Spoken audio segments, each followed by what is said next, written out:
non mënul woon jël temps parce que loi bi déjà fixé na timing bi. depuis que bi mu saisiré tribunal bi 10 jours la am pour statuer. c'était comme à Ziguinchor 10 jours lay am pour statuer c'est-à-dire le fait que ñuy waxu timing mooy Ousmane Sonko pour mu jot ci ay fiche am ak yelleefam li nga xamante ni yoon moo ko may dafa am fii ba la 26 parce que ci le dépôt de parrainage yi di jeex alors te fi mu jaaragum yëpp ñu statuer ci radiation moom nee nañ ko moom radiation bi moom warul woon et tout le monde sait que warul woon lii xew tey pratiquement li nga fa dégg ci plaidoirie yëpp loolu nga déggoon Cour suprême loolu nga déggoon Ziguinchor c'était pratiquement les mêmes arguments dara changé wul moo tax ma ne pour man jarul woon sax di mise en délibéré di xaar lu yàgg mënoon nañ ko def comme ni ko Sabassi defee woon et Sabassi pour man non seulement va mettre bàyyi ma yow un dossier dans lequel il y a plus de 40 avocats qui ont plaidé benn juge ñeme na juge bu ñemee 40 avocats plaidé en 5 minutes 10 minutes mu rendre un verdict. maître léegi bàyyi ko mu tontu. non il est en train de faire des. mais après mën nga rebondir waaw. mën nga laaj bàyyi ma tontu gis nga avocat yi muy wax. yow sànq ba tey bi ñu la laajee doo bëgg a xuus kay bàyyi ko mu. avocat yi muy wax dafa mënul nekk. ñoo nekkoon Ziguinchor. avocat yi muy wax yu mu bëri nii c'était les mêmes te Ziguinchor pourtant juge bi benn jour la jugé joxe décision am déet moom sax situation moom moo gënoon contraignant parce que xam ngeen ne Sabassi bi mu doon li décision bi torché la taal courant coupé wul. li ngay wax c'est grave. mais c'est ça la vérité nit ñaa nga fa torché la taal parce que courant dafa coupé woon moom demandé nañ fa nañ ko récuser. non yow délibéré bi ñu yóbbu la 14 jàpp. moo may poser problème. ah oui waaw oui kon boo sañoon. ça me pose problème. parce que nee naa la Ousmane Sonko ak ficham problème mu timing la. te nga ne justice mu ngi ci délai de rigueur yi. non le fait que non bi ñu teniree procès bi. kon ñu ngi ci délai yi. non bien sûr respecté nañ xam nga avocat yi bu ñu waxee woon Cour suprême nekk def requête abréviative xamoon nañ ne ñoom dañoo soxla temps dañoo bëgg lu gaaw Cour suprême ne ñun mënuñoo abréger suñuy délai waaye kee mën na ko. ñu ngi ko cantonné woon ci 10 jours léegi li tax ma ne tey jii nii mënoon nañ juger joxe délibéré parce que loolu moom moo xewoon Ziguinchor avec les mêmes avocats aussi nombreux qu'ils sont. ñu récuser ko ci. demander fa report wax fa waxu forclusion. teewul day def délibéré. waxuma ne c'est illégal. y a aucune violation. non waxuma dafa am violation attention mais nañ mesurer li may wax avec compréhension dama ne. l'enjeu de cette affaire là c'est la rapidité de la procédure parce que Ousmane Sonko dafa soxla ay fiches balaa le 26. le temps de la justice n'est pas le temps de la politique. non doucement ici nag mais justement ici c'est le temps de la justice qui est le temps de la politique parce que ce procès est hautement politique on parle de la candidature de Ousmane Sonko on parle d'une radiation du fichier maître da nga ne doo ci wax bàyyi ma man mi ciy wax. bàyyi ma man mi ciy wax rek yow doo ci wax. waaw bu ci dugg yaa ngi dinaa ci wax parce que tu es en train de dire encore bul ci wax avocat nga déedéet bâtonnier da lay convoqué yaa ngi dégg wax ji. non il faut pas qu'il non madame. déedéet bâtonnier da lay convoqué. Fatou Abdou ce qu'il dit est grave. ma ne laaj mais ma tontu. je vais le relancer ce qu'il dit est extrêmement grave. non je vous dis ce qu'il dit là. bul dugg ci fond bi. non s'il vous plaît moi je ne rentre pas dans le fond du dossier mais ce que vous dites là c'est extrêmement grave. Un tribunal qui met une affaire en délibéré vous permettez vous de dire que n'est-ce pas ce tribunal-là doit tenir compte n'est-ce pas des délais où il doit juger rapidement parce que le temps de la justice doit être le temps politique alors que dans ce dossier-là il y a au moins 40 avocats qui ont plaidé. Tu penses qu'un juge sérieux et je pense que c'est un seul juge qui a jugé cette affaire peut, n'est-ce pas, disséquer la plaidoirie de 40 avocats. Et pourtant, c'était le cas à Ziguinchor. Vous savez, je ne veux pas dire que Sabassi n'est pas sérieux. Fatou Abdou, je ne veux pas. Il veut dire que Sabassi n'est pas sérieux. Fatou Abdou, je ne veux pas moi me prononcer sur le contexte. Je dis bien le contexte de Ziguinchor pour des raisons que vous devrez comprendre. D'accord. Vous comprenez? D'accord. Non, je ne vais pas le dire. Moi, c'est grave ça. du lépp laay wax. li nga insinué boo ne contexte Ziguinchor li nga insinué dafa grave. moi je suis un homme d'État. ba pare de un juge sérieux du ko def. j'ai pas dit que j'ai dit que 40 avocats. qui plaident un dossier devant un juge et qui déposent leur dossier, un juge, ce juge-là, moi, je parle de ce qui s'est passé à Dakar. Vous comprenez? Ce juge-là ne peut pas délibérer. Un juge sérieux du délibérer. T'es qu'elle délibère. Quand quelqu'un va wax ne qu'elle est passé. C'est moi qui devrais rester terminer mon parole. Est-ce que vous pouvez être? Oui, amul problème. Je dis. Parce que j'ai fait 33 ans dans la justice. 33 ans, c'est pas 2 jours. Vous comprenez? Et quand je vous parle de la justice et que vous êtes juriste, vous n'êtes pas assermenté, vous n'êtes pas avocat, vous devez avoir l'humilité. L'humilité de m'écouter. Mais maître, bu dee rek affaire humilité ngay wax. Parce que je vous parle la parole nga dagg ma ba pare di continuer. Non bu dee humilité ngay wax noppi kon. Bu dee humilité lay wax na noppi. Su dee da ngay c'est-à-dire dañ lay wax Fatou Abdou ci ay idée la ñuy wax. Il fait des attaques personnelles. Su dee yow am nga ay idée attaquer sama idée mais pas attaquer sama personne. Man maa la mayoon nga wax mayatuma la. Humilité lay wax. Question d'immunité nañu humble nañu nangam xam nga lan laay wax sama xalaat la. Man dama ne ce dossier-là, ce procès-là est hautement politique parce qu'on parle de la candidature d'une personne. C'est hautement politique parce qu'on parle du droit de vote d'une personne. loolu moom moo xew radier ci liste électorale radier nit ci fichier loolu c'est hautement politique même rek ça relève du droit administratif. Ce cas-là. Ça c'est une autre paire de manches waxuma matière de droit bi mu concerne dama ne un procès purement politique. Oui, parce qu'on parle de la candidature d'une personne. On parle du droit de vote. Loolu c'est politique. Même rek ma ñëw far ndex di xam nga ne far. Droit de vote waaw même ma ñëw rek ma ñëw. Waa léegi da ngeen ma poser question non droit de vote du politique. Parce que un prisonnier boo xam ne dafa perdre kii nii nu mu tuddati éligibilité am kooku noonu mënoo ko jàppee comme politique. Su fekkee ne beneen fee lañ mais ku ñu condamné ci beneen fee boo xam ne dafa perdre éligibilité wala benn contumace boo xamante ne ci beneen fee boo xamante ne mais le tribunal d'instance de Ziguinchor nee na loolu amul. Tribunal d'instance de Ziguinchor nee na loolu amul. Le tribunal d'instance de Ziguinchor nee na loolu amul. waaw ñu dem cour suprême ne nañu delluwaat fële ma ne. Il y a benn question de timing de délai. Parce que Ousmane Sonko dañ ko war a jox fiche am arbitre élection bi muy Sénat nee na nga jox ko fiche am ñu dàq arbitre bi en plein match. ne ko génnal. arbitre bi la mu waxoon jox injonction à la DGE ba léegi exécuté wuñu loolu. Très bien Pape. Alors donc kon li nga xamante ne moom moo même ma yeggali foofu noonu rek c'est très important et que souligné nañ léegi question financement parti politique bëggoon naa cee am benn. Non il faut pas le laisser glisser dans ça. Non parce que là finalement tu sais lui il fait de la politique comme je l'ai dit la dernière fois. Parce qu'il va prendre tout le temps il va parler et nous n'aurons même pas. Là où je voulais terminer. Moom mooy toutes les procédures yi engagé Ousmane Sonko bu dee dañ ciy gis aspect judiciaire man gisuma ko ci. C'est ça visé uniquement exclusivement à éliminer un candidat des joutes électorales du 25 février. Daf ci war a bokk te daf ciy bokk. Loolu mooy yoon.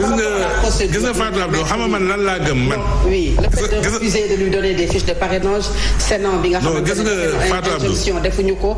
Aujourd'hui nga xam ne commencé nañu déposer li nga xam ne moom mooy fiche yi parce que démb parrainage yi ci conseil constitutionnel boobu ba tey kenn mënul peut-être vider cette affaire renvoyer le délibéré le 14. Est-ce que du jox dëgg ñu jàpp ne c'est politique ce procès. xam nga lan laa gëm man dama lay wax li ma gëm man. Oui. Un homme politique un homme d'État n'est-ce pas dafa war a am éthique je le répète tout le temps xam nga lan mooy éthique. mooy que lorsque tu as maille à partir avec la justice. Oui. Tu dois mettre ton pays à l'aise. Vous comprenez? Mettre ton pays à l'aise mooy ni Dominique Strauss-Kahn defoon en France. Vous comprenez? Lorsqu'on l'a accusé, n'est-ce pas, d'un délit, n'est-ce pas, il a renoncé à sa candidature pour mettre son pays à l'aise. Vous comprenez? Pour qu'il n'y ait pas de trouble à l'ordre public dans son pays. Man loolu laa gëm. Li ma gëm mooy aussi lorsque tu fais l'objet d'une condamnation, n'est-ce pas, tu dois mettre ton pays à l'aise. En faisant quoi? En renonçant à ta candidature. Ah oui? Parce que ces gens-là, ils doivent aimer mieux le Sénégal, plus le Sénégal qu'eux-mêmes. dañoo war a gën a bëgg Sénégal. kon ku ñu tuumaal wala demagoo ñu àtte dara leeragul. mais yow gis nga fi temps Ablaye Wade. parce que Ablaye Wade ñu élire fi benn député ñu def ko président Assemblée nationale parce que simplement il avait un dossier en cours il a renoncé à son mandat. Il a renoncé. Il avait déjà le mandat. Lorsque les gens ont dit c'est Seck. Mamadou Seck. Mamadou Seck. Il a renoncé à son mandat de tout. Il a démissionné en tant que ministre. Non, en tant que ministre, c'était pas à l'Assemblée. Je peux me tromper sur ce fait. Mais de toute façon, il a démissionné en tant que ministre. C'est pareil. C'est-à-dire l'essentiel, c'est que les hommes politiques doivent nous mettre à l'aise. Mais là, il n'y a pas une nomination. Mais il y a une candidature qui est à l'horizon. Je vous ai donné je sais, Dominique Strauss-Kahn. Et purement politique, comme l'a souligné tantôt. Pour moi, j'ai défendu des hommes politiques. Vous comprenez? Et j'ai défendu beaucoup d'hommes politiques. Vous voyez, une procédure qui concerne un homme politique, ça doit se faire selon une stratégie et le droit. Vous comprenez? Vous comprenez? Ça peut être 80% de stratégie, 2% de droit. Stratégie politique, ça peut être politique, sociale, culturelle. Non, ça c'est notre métier. Il y a des choses que je ne pourrais pas vous expliquer. Les stratégies, il faut me poser la question de savoir si j'étais l'avocat de Sonko, qu'est-ce que j'aurais fait? Lorsqu'il a été convoqué à la gendarmerie, je l'aurais accompagné à la gendarmerie. Je lui aurais dit de ne pas parler de son immunité parlementaire. Je l'aurais accompagné à la gendarmerie. Il aurait été entendu. Peut-être il aurait nié. Vous comprenez? Et j'aurais bloqué le dossier à la gendarmerie par une stratégie. C'est quoi la stratégie? La stratégie, c'est aller voir Adji Sarr pour qu'elle retire sa plainte. C'est de la stratégie. Vous comprenez? Donc, le fait de se mettre sur des plateaux de télévision ou de se mettre sur les réseaux sociaux, de parler de choses que souvent on ne maîtrise pas. Parce que je vais vous dire, la justice, elle est froide. Vous comprenez? Parce qu'aujourd'hui, lui, il est en train de parler de rapidité. Même rapide, demain, le juge, il peut rendre une décision qui ne vous est pas favorable. Vous comprenez? Donc ça ne sert à rien de se précipiter. Parce que de toute façon, c'est une décision qui va être rendue.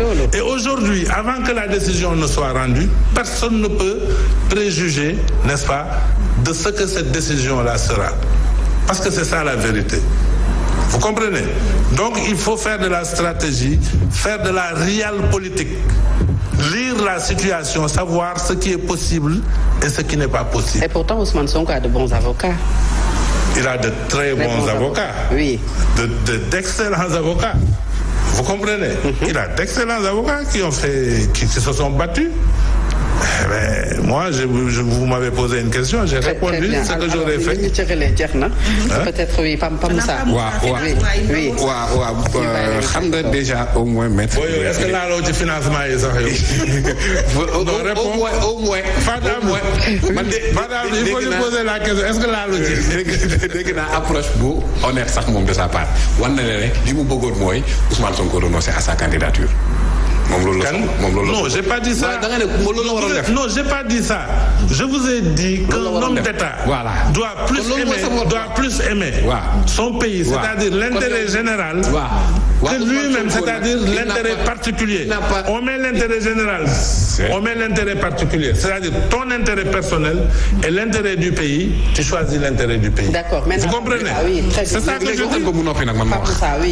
Ousmane Sonko n'a pas choisi moom tëdd ay comploteur jaar ci kawam nanguwul loolu parce que bu dee rek jiiñ nañ la jiiñ boo xamante ne amul fondement teguwul fenn sans avocat sans kenn plaider pour Ousmane Sonko ñaari chef d'inculpation yëpp dañ ko dàq tegee na le kon c'était un complot ourdi organisé contre Ousmane Sonko pour mu bañ a doon candidat tey Ousmane Sonko n'a pas choisi de se coucher bàyyi leen ñu jàll noonu il a résisté résistance boobu noonu moom moo tax boobu ba léegi ñu ngi kurti fu nekk ñu dugg fooy Abidjan yoo Ziguinchor Cour suprême fu nekk ñu ngi fay dugg lu nekk ñu ngi koy def pour mu bañ bañ a doon candidat loolu moom mooy wax ji te bu dee rek accusation rek bu ñu la ko defee rek renoncer kon Macky Sall ci boppam moo waroon njëkk a renoncer nekk président parce que accusation bu ne dal na ci kawam est-ce que accusation yi ñu ko doon accuser moom président Macky Sall tax na mu démissionné pas du tout donc lan moo tax ñu bëgg Ousmane Sonko renoncer à sa candidature il ne le fera pas te loolu day continuer jusqu'au bout maintenant la question des financements pour man ñi koy évoquer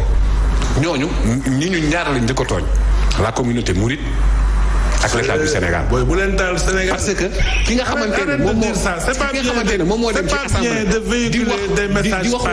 di wax waxu financement wu Qatar dimbale leen man ak yéen tamit doo leen wax kii mu noppi man maa yor parole bi ki wax waxu financement. da ngay mesurer la portée de tes propos. Il faut arrêter de parler de la communauté mouride. waaw parce que looloo nekk ci article bi. non Canard enchaîné loolu la wax.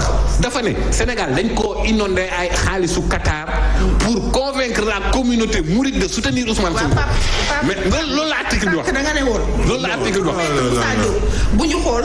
ndax war na wala waxul. déglu ma fan la ko jëlee nekk ko li mu wax ji daa amul ko waaye léegi pour cette fois ci nga ne léegi bu ñu wax ci financement bi mais nañ wax ci communauté mouride. Angañ waxuma buñ ci wax ci mën a waaw mais Fatou Abdou yéen ñii dañuy leen ma la déglu Fatou Abdou waxul ak ñi ma laaj yow noo may laajee ba pare ne ma du ma wax bàyyi leen ma wax man financement yi laay wax man waxuma murid déglu ma bu baax ba ma yeggali mu doon ma sàmm te xamoo li mu wëris man waxu financement bi laay wax dama ne article boobu ñu def ci slide waaye mais noppi nag ngir yàlla wax leen ko mu noppi ma wax mais quand même dooneen mënul wax li yëpp ba pare lu ma wax ñaari wax mu bëgg maa dagg ñu ne man maa terminé dañu ne financement yooyu noonu ci slide bi article bi ñu wax dama ne article bi bu dee wax ji noonu la demee lañ bëgg a jël article bi communauté mouride la daal dalul Ousmane Sonko waaw parce que article bi dafa ne waaw mais ma ñëw financement bi la ñu wax financement bi boo mënoo koo jël teg ko ci suuf mais Fatou bàyyi ma dégg bàyyi ma ñëw rek bàyyi ma ñëw nee naa la bul mbéj sàmm te xamoo lu muy wëlis ba bàyyi ma ñëw ngir yàlla bàyyi ma ñëw ngir yàlla